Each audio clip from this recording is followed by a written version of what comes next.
bottom should have three. Oh, okay. Got it upside down or anything? No, this right here has three holes. Yeah.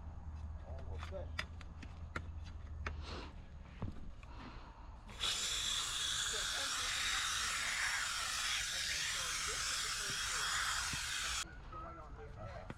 And then when you get to step 5, then that's when you put this in between.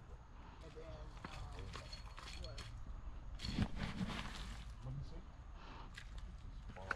Would you say this bar That goes in across. between? See, it's not Okay. here. But Oh, you know where it goes?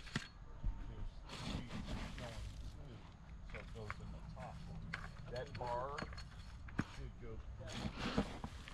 Yeah, but that bar should go from this thumb to this thumb. Put the screws in the bottom too. If that makes